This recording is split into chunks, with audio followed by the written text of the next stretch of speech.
You're here tonight to hear about biking in the Canary Islands. We all, many of us enjoy a lot of the snow and the winter activities, but many of us also like to escape to warm places. And Liz Walton is going to tell us about escaping to the Canary Islands and for biking and visiting a land of volcanoes and vineyards and artist, nature activist. And Liz has been a rover twice. She was a rover originally many years ago and then came back to us. And she enjoys lots of activities, but especially biking and gardening and travel. So Liz, I'm going to turn it over to you. Welcome. Well, hello, everyone. I don't know most of you. I was a rover in maybe 78, 79, and decided I had other things to do and joined again in 2020, just in time for my first meeting was the last in-person meeting just before COVID. So I retired in July of 19 and thought, okay, I've got more time, more opportunities ahead, and I'd like to meet some more people who might have interesting trips or might want to travel with me on trips I have. And needless to say, that all changed with COVID. And I'm not super excited about Zoom, and I was just not able to make all the outside meetings that we did have last year. So I do look forward to someday making some in-person meetings. So I'm hopeful for that. But I want to give you an idea of a place that I had not known about other than conceptually, which was the Canary Islands. And I went with 3 other people, my husband and 2 friends, in November of 2019 to visit Lanzarote, which is one of the Canary Islands. And we had sort of low expectations, not sure what to expect. And we actually had a wonderful trip. So I just thought a lot of people don't know, other than maybe like me, conceptually about the Canary Islands. So I wanted to give people an idea of what we thought was a great trip. So I will start. Everyone can see the slides moving. That moved correctly, I hope. I'm going to assume yes. So anyway, Lanzarote is one of 8 Canary Islands. And what we, well, I'm going to shrink this. Hang on a second. So I can see some notes I've got. I think that'll work okay. It's one of 8 Canary Islands, which are just a little bit, 80 miles or so off. I think you can see my pointer here, or my cursor, off the southern tip of Morocco. So it's not too big. Any of the Canary Islands are not that big. But we visited Lanzarote, which is only about 37 miles north-south by 16 east-west. So it was easily manageable.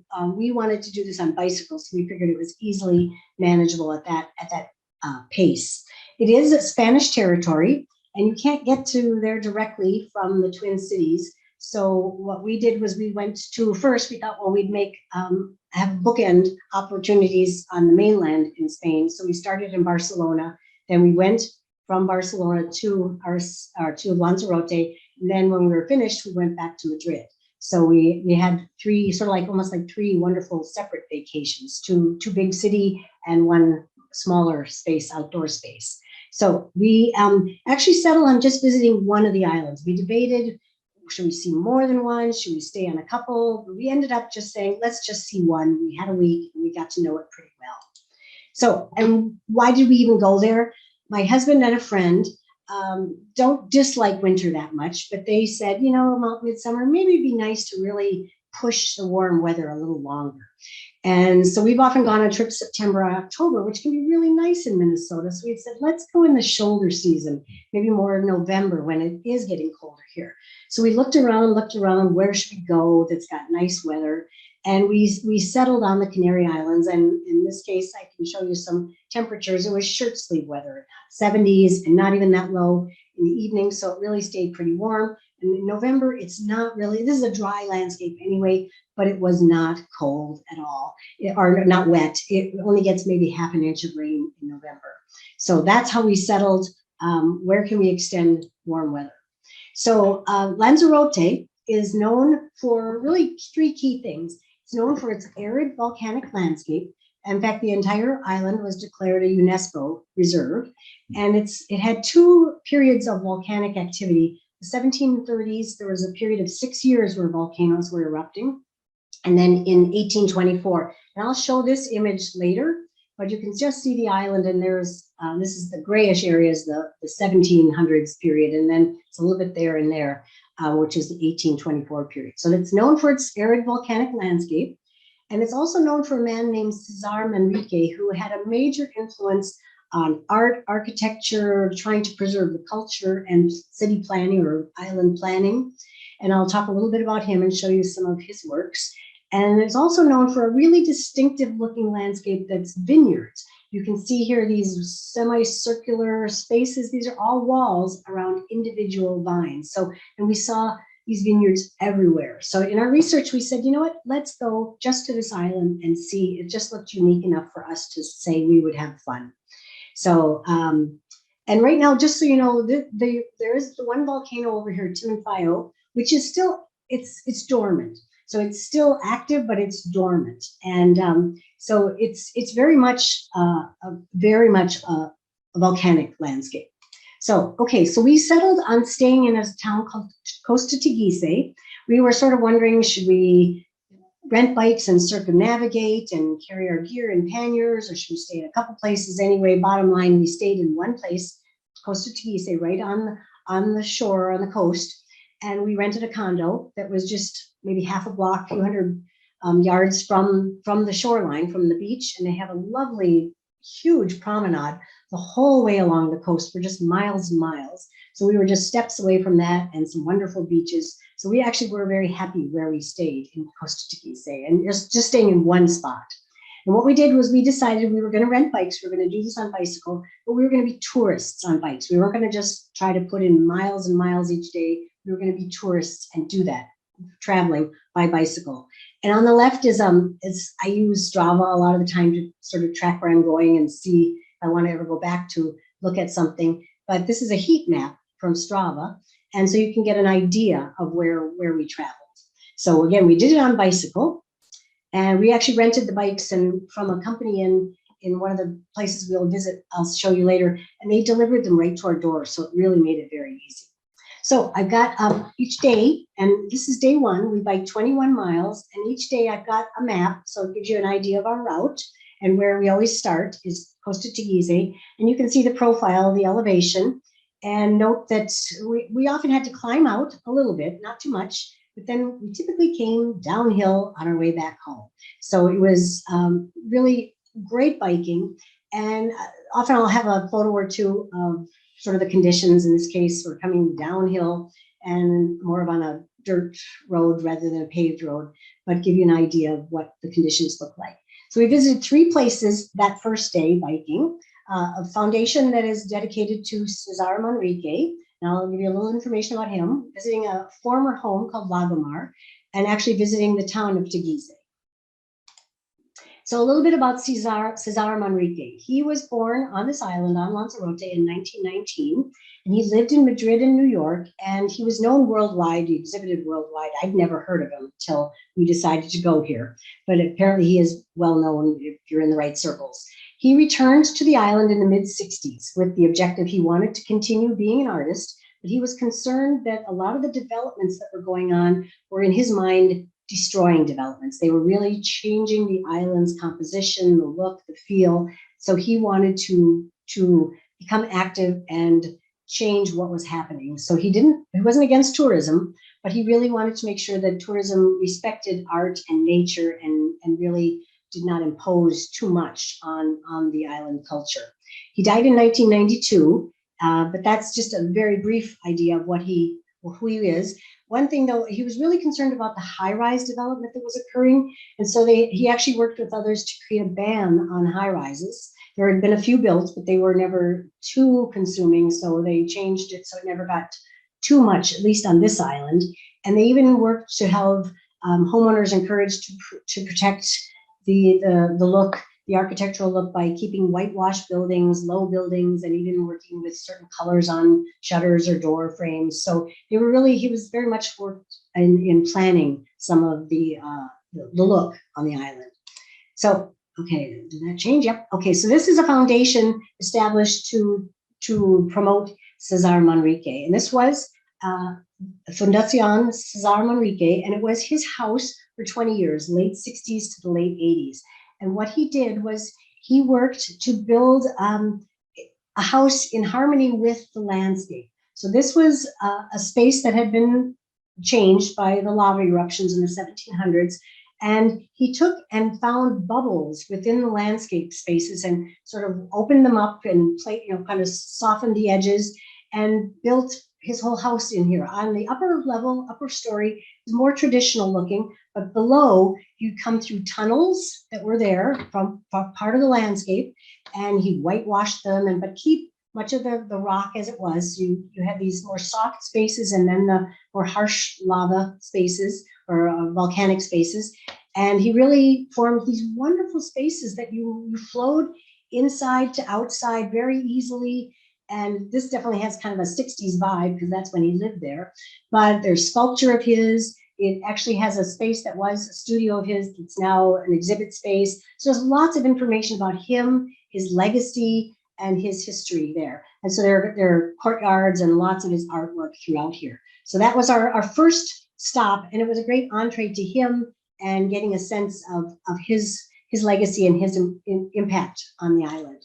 So then we went to a former home called Lagomar, which is now it's a gallery and a museum and a restaurant, and it's a complex of buildings that are built a little more vertically than the previous space we just were. But this is also designed by Manrique with an architect named Jesus Soto. And it's fairly lush in here, but I don't know how big your screens are, but you can see beyond in this lower left image some of the topography and the water, but it's much more that desert, really more barren landscape. So it's fairly lush in here, water features, again, tunnels, and is built into the volcanic rock.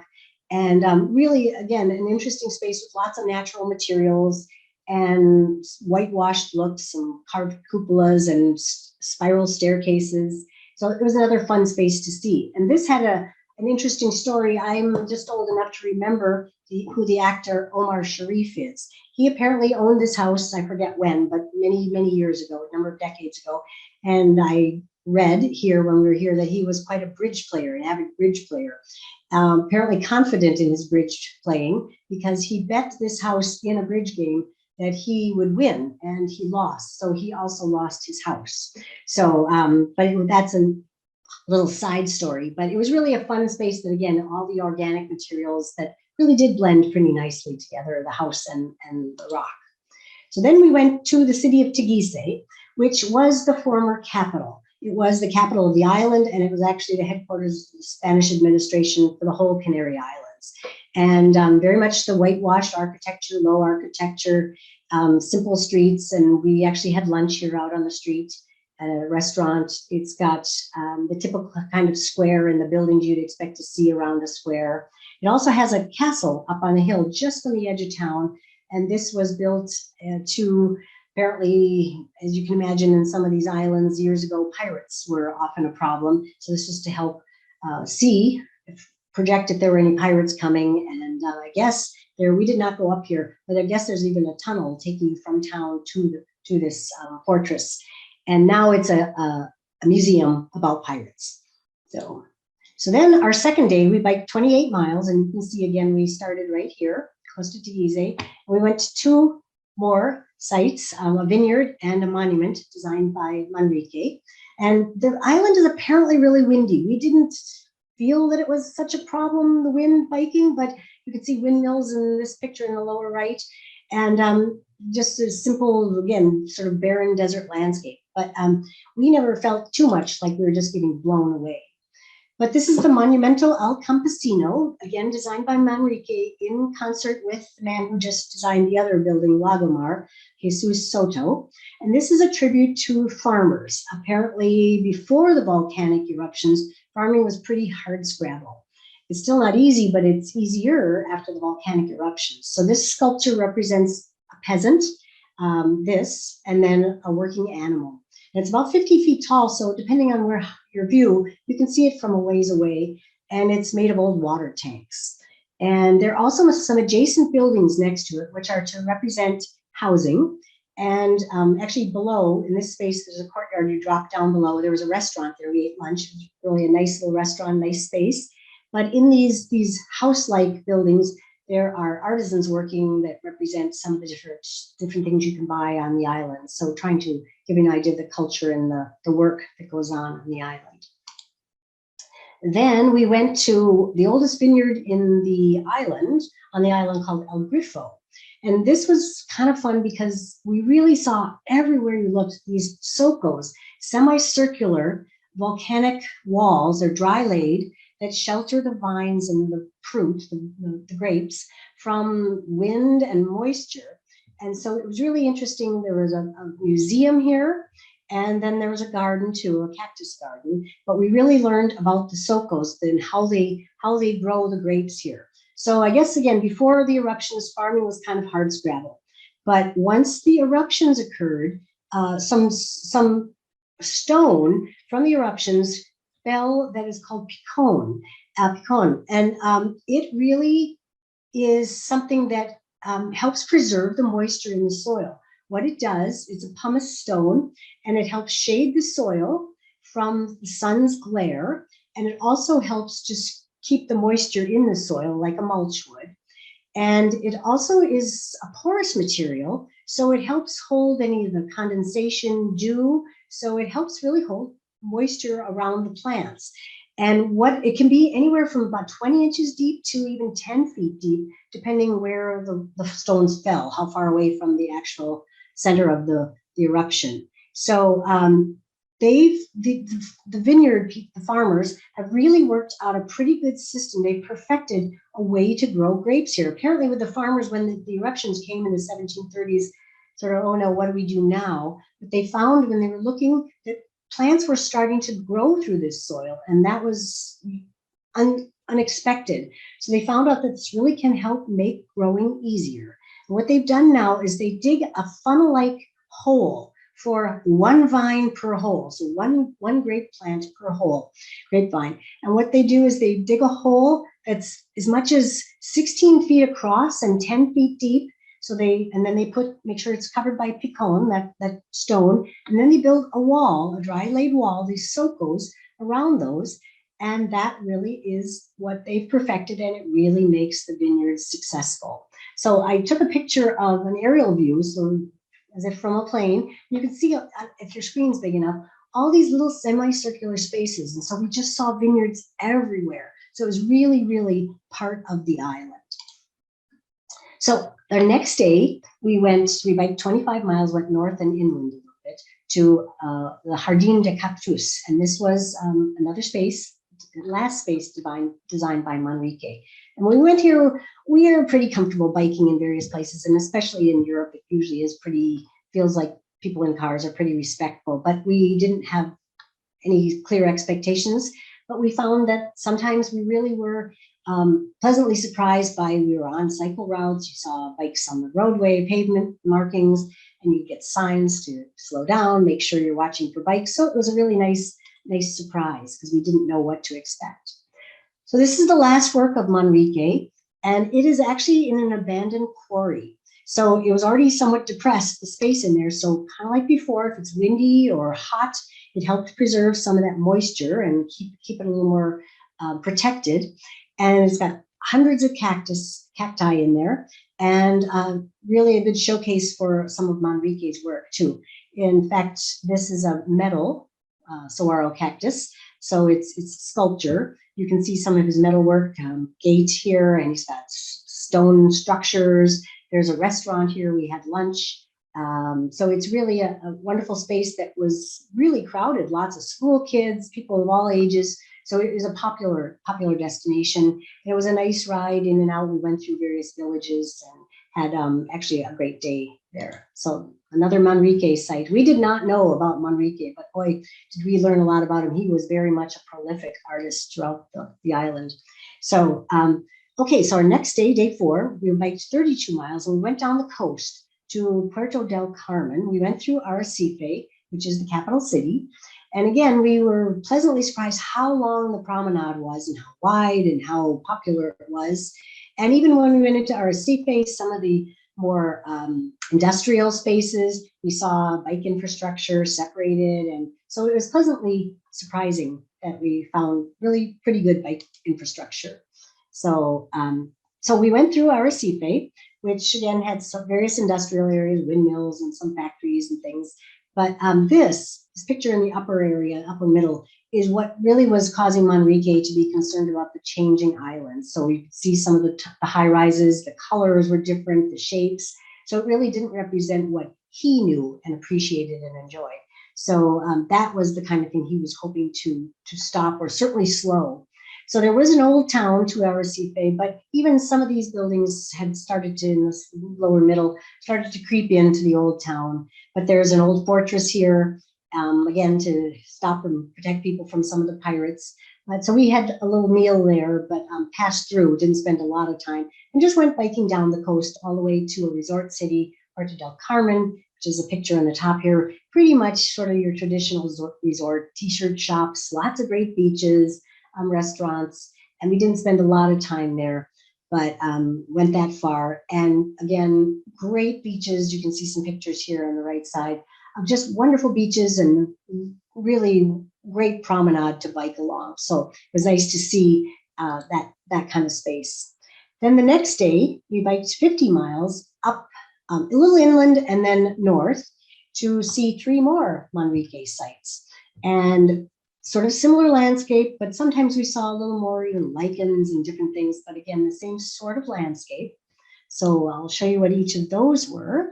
This is something called the Hameos Del Agua, another Manrique site, and this was transformed into, in the late 80s, into a tourism center, I guess is the best way to think of it.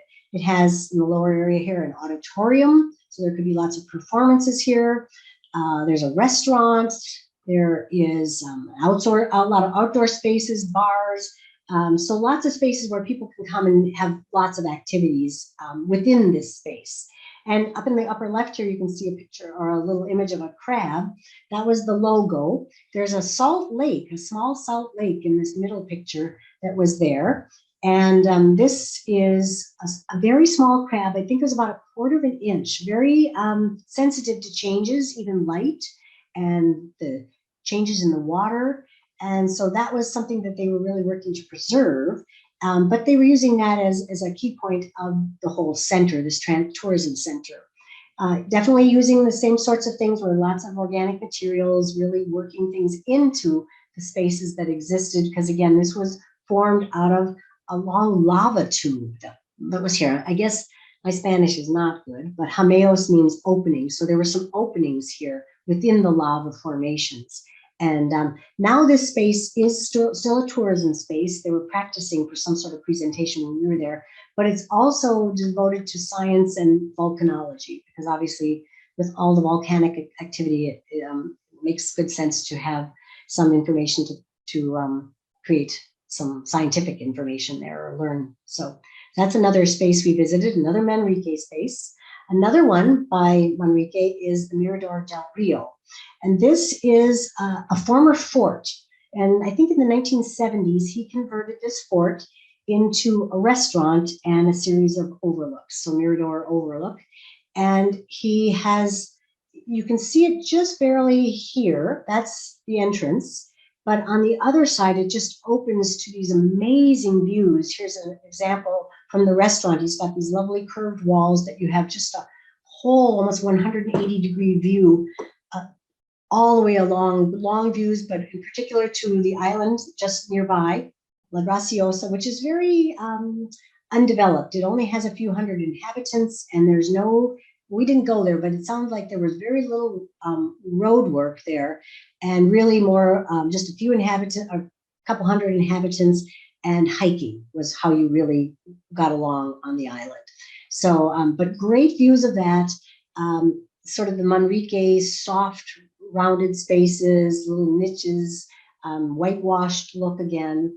And even, I don't know how, again, if your screens are big enough to see, but some wonderful outdoor spaces, overlook spaces, railings, so you could look either where you're sitting for lunch or outside. So really great views. And we were all so pleased when we found this space. It just, it was just sort of the highlight of the day.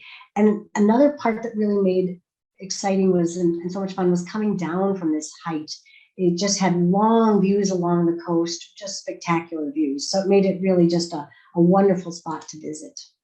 And then our last stop of the day was another Manrique site. This was his last house. In the 1980s, late 80s, he bought an old farmhouse and began converting it to his house and studio. So you can see up in the upper left, sort of more traditional farmhouse, and he made some changes and started adding his modern touches to it. But it's where he lived, his last home where he lived. He died when he was living at this house. And in a small town called Taguisse, so in London North, but very simple housing and very, very small town. In fact, we couldn't even find this place at first when we were looking for it. It's just tucked away in a little palm grove, but it was just very unassuming, and yet it's got a lot of interesting spaces inside. It was fun to see how he lived.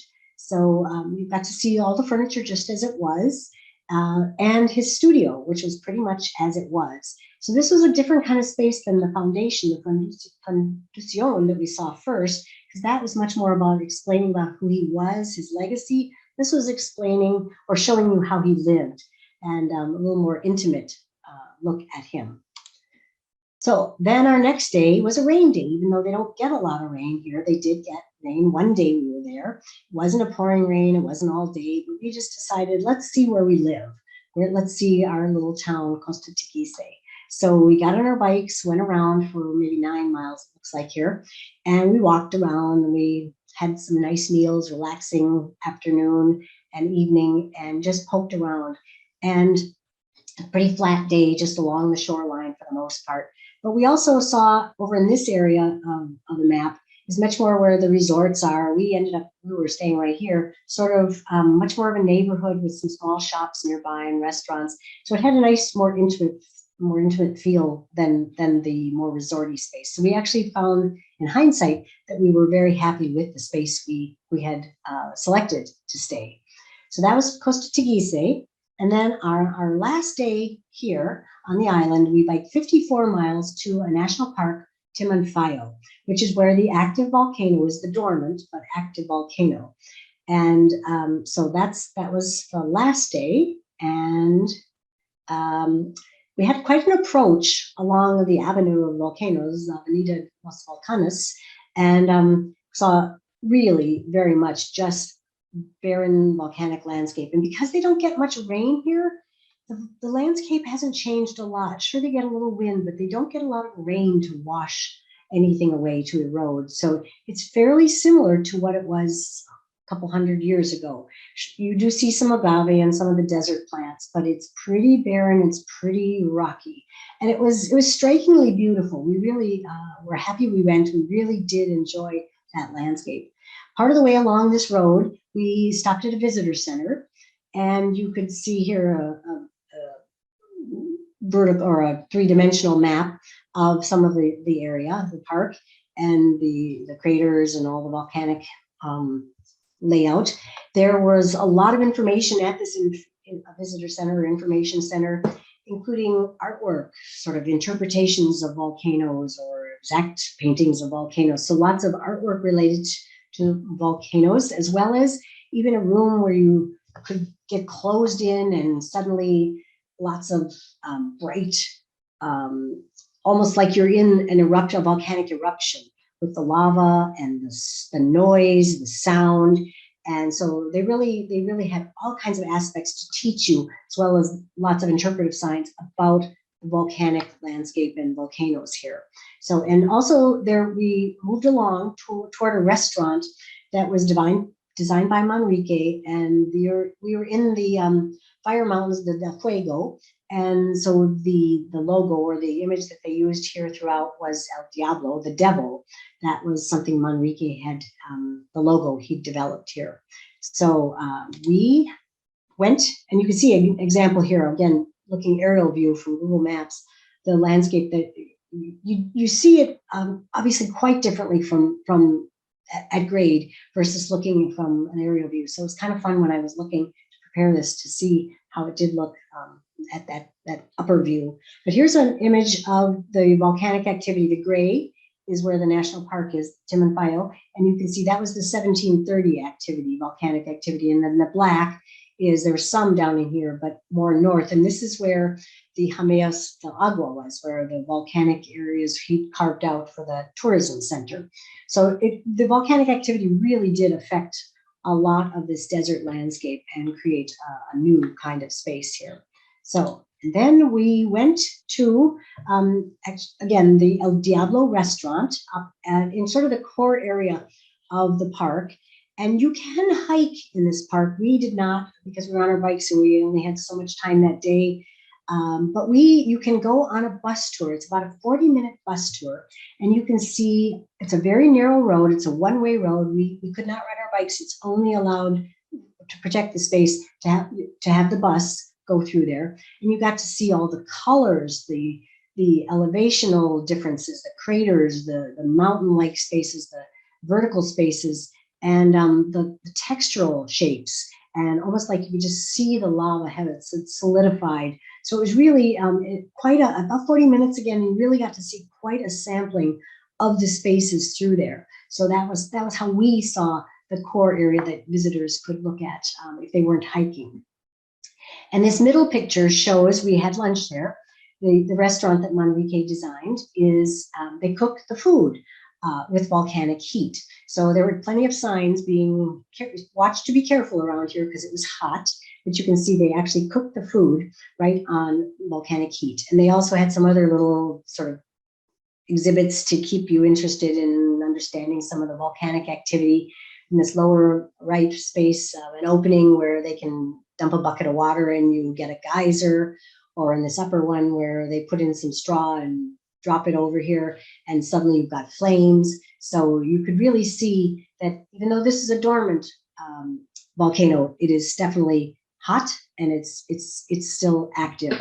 And I don't know how many of you paid attention to the news in the last few months, but one of the other islands has a volcano where they've had to evacuate a number of people, lost houses. So one of the other islands, there is a volcano that's been going, really causing some active eruption, altering the space there. So that was our last portion of our bike ride. We headed home, and because it was November, we around Thanksgiving time, we didn't have a lot of daylight, so we made it home just in time for a drink and sunset, and really were able to celebrate what we thought was sort of low expectations or unknown expectations, but a great trip. We really had a really great sense of what at least one Canary Island was like. And maybe I'll go back someday to another, but we really had a great trip here and finished our day. And then the next day we were headed to Madrid, and we decided we were going to go on bikes again. We got there, I hadn't been to Madrid for years. So we went and we hired a bike guide to take us for a few hours around Madrid, which makes it in some big cities much easier when you've got someone telling you where to go, where to turn, where to look. So we started our day in Madrid with a bike ride, but not shirt sleeve weather anymore. Now we were back into jackets. So we'd left the warm weather. So I highly recommend, if you're interested and you're maybe looking to extend your warm weather, short sleeve shirt weather, to consider the Canary Islands. So that's what I've got. I will end and can answer any questions, or if I didn't cover anything, let me know and I'll try to give you some more information. So if any questions, I'll try to answer them. Hey, this is Rob. So you said you didn't speak much Spanish. Do they all speak English there, or do your husband speak Spanish, or what? Quite a few people do. My husband speaks pretty good Spanish, and one of the other people I was with speaks pretty good Spanish. But a lot of the people who visit here are English speakers, a lot of people from Great Britain. And I think we were in enough of the touristy spots that it really wasn't an issue. But my husband and one friend speak pretty good Spanish. So that's my fallback, right or wrong. But we managed pretty well. Bueno, está bien. I managed pretty well. Any other questions? I was wondering, did you bicycle around? I missed the very beginning. Did you bicycle around Barcelona or also? Or? I have, but we didn't. No, we didn't. That's a wonderful city. Yeah, it is. Yeah. Oh. And I was wondering, how could he afford to do all that? Basically, that's the thought I kept thinking. There's all that expensive architecture, and How do he must have raised a lot of money or something. So he had some benefactors. Cesar, yeah. Yeah, he had some benefactors. I forget the name, someone whose name I recognized. Helped, certainly when he was living in New York, helped fund some of his work. And maybe because he was really working on developing tourism in a specific way, maybe they decided that we want to invest. So, and maybe it was just a different time. I don't know, but I'm guessing that as he was saying, let's develop tourism the way at least he thought, and apparently enough others thought, they might have said, this is how we're going to invest some more tourism money. I'm not sure. I don't know how he did. He certainly did a lot of wonderful things. He was so prolific. I did not know who he was until we went, but he really, we didn't see all of his work, and he's got work on other islands too. So he's pretty prolific. Yeah, that's what I think. Artists were sort of like kind of like football players now. They're kind of the stars of the day or something. Oh. You know, and I think that's really cool. Actually. It helped that he was a local boy. Probably helped that he had a vision from his youth and had some influence and some knowledge, so that probably helped. Thanks. Thank you. Now you must have done something to avoid the typical traveler's dilemmas. Like, did you only take carry-on luggage to avoid lost luggage between Spain and the islands?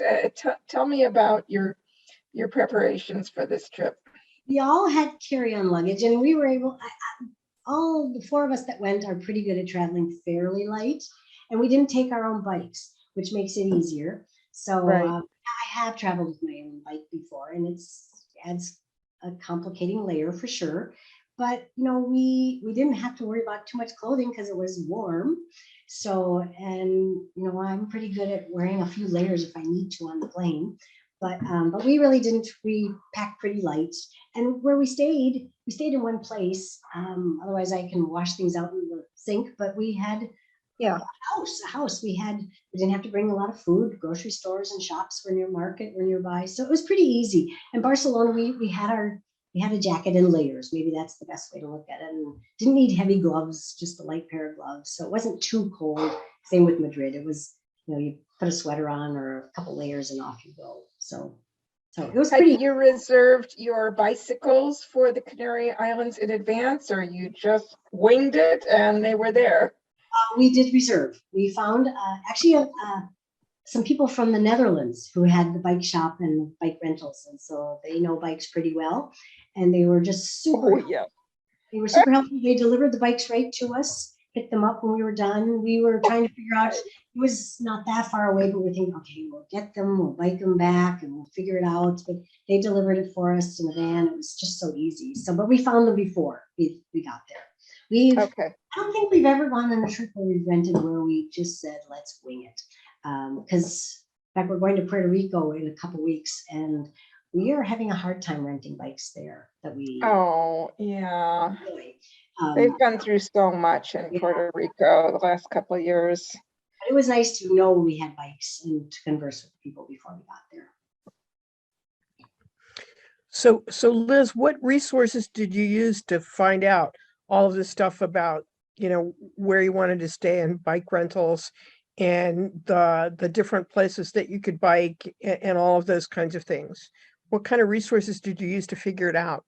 Well, a lot of times what I do, being a little bit of a cheapskate, is I'll look at where all the bike tours go, and then where do they go, and that's probably a good place to go. There isn't a lot of bike touring on this island, but I do know we've gone to Mallorca biking in Spain, and there is a lot of bicycling there. And we saw one group that has some bicycling there that also has some on Lanzarote. So we thought it might be okay for biking. But, you just sort of, often when we go as a group, you sort of assign, okay, you do this, and you research this part. And so we kind of divide it up a little bit, but you just sort of start the way you do with a lot of things. And like even figuring out where we were going to go, sort of started, average winter temperatures is how we started looking, and then started looking at different places and narrowed it down to the Canary Islands. And then you just sort of, what are each of the islands known for and what kinds of activities? And I'm not a big beach person. I can enjoy a beach, but I don't need to lie on the beach all day, so it's fun to see them. But we thought that this had enough varied terrain and enough varied landscape, and just, you just sort of search all the tourism kinds of sites and you check out a book or two from the library, and just sort of one lead goes to the next. But we kind of divvied it up a bit. That's how we did it. So what was the food like there, Liz? I see that as a question. Was it like Spain? yeah, it was, and there's a lot of seafood, obviously. It was a pretty good mix, but in fact, there was a restaurant right around the corner from us that was run by some Germans. So it was a little bit of everything, because it is sort of where we stayed, a tourist area, but a lot of seafood, which I'm very happy with. Including paella, I wonder? No, I'm sure we didn't have any, but I'm sure there was. I guess I don't remember, but I'm sure there was. So those bike routes, or you just kind of found those through some other tours did those routes or something, or did you kind of decide we're just going to go there or something? Yeah, what we said is we knew some of the places we wanted to visit. We had a list, and we didn't really have what we would do each day. It was sort of, well, how's the weather look? And said, well, let's try this. Let's go this direction. And we just use Google Maps. I mean, there are a lot of, sometimes I have gone on bike trips where you really plan, this is the route we're going to take. But we just said, let's just wing it a bit and see. So we just kind of use Google Maps and, well, let's go this way instead. It looks like we can. And so we were pretty loose on where, we didn't have a plan every day where we're going to go. It was that night before, where should we go? And how do you think we should get there? So and we were okay with diversions. That was perfectly fine. Like for Europe, they used to have The Lonely Planet, and then there was another book. I forget what it was, but it was like Discount Europe or something. Yeah. There are lots of them out there. Yeah. I remember Let's Go when I was much younger. Yeah, I think maybe it was Let's Go. Yeah, one of those. Yeah. Oh, cool. Well, there's another question in the chat. So are the other islands the same kind of landscape as the island you're on? Well, I didn't visit them, but from what I understand, yes, in general. Tenerife is the one that I sort of knew of is the Canary Islands. To me, that was the Canary Islands. But it's got much more elevation, vertical, it's taller mountains, but they're all volcanic islands. So similar in that way. I don't really know enough about how much they've been affected by the volcanic eruptions, but they're all volcanic islands, and they all, some are known more for beaches and some are known for different things. Like Tenerife, I think that area is known more for hiking, I think partly because it's taller spaces. So so I only know what I read. We didn't see them, and we considered going. It turns out I have an aunt who owns a house in Fuerteventura, which is the island next to where we were. And if she would have told me that she was going to let us have her house for free, we probably would have gone there. But she didn't tell me that until we'd already declined. But that is much more known for beaches. So, they all have lots of coastline. So I don't know for sure, but I'm guessing similar in enough areas. Was that the largest island then? I know that's the capital is there. Yeah, you said the capital. Yeah. Well, it was the capital of all, back in the 15th century, I think it was. So there, I think it's broken down. Sort of, the government is, I think it's by regions, like maybe two islands. I think there's sort of a mid, east, west sort of government. I can't remember exactly, but I know Arrecife is the capital of Lanzarote, that particular island. So I don't remember enough of the government structure for the whole Canary Islands, but it's all Spanish. It's an autonomous Spanish region. I know that. Any other questions? Give it a consideration if you're looking for warmth and in cold temperatures to escape. And it was fun. It really was fun. It was a nice surprise. We had low expectations, so it was a really good way to be surprised. And a very good presentation, I might add, Liz. Thank you. Good. Thanks, Yeah, Liz. very good. Yeah, very good, entertaining. Yeah. I hope to meet every one of you or many of you someday if I ever come to an in-person meeting. So because I'm probably not going to do, might do Zoom now and then, but I'm not a huge Zoom fan. So someday I'll come in person when that opportunity arises. Yeah, we'll have some in-person meetings sooner or later Yes, when Omicron has peaked and gone away a little. So Hey, well, hopefully in the thanks for summer. the opportunity to revisit what was a fun trip. So thank you. Well, thank you, Liz. Thank you. Uh-huh.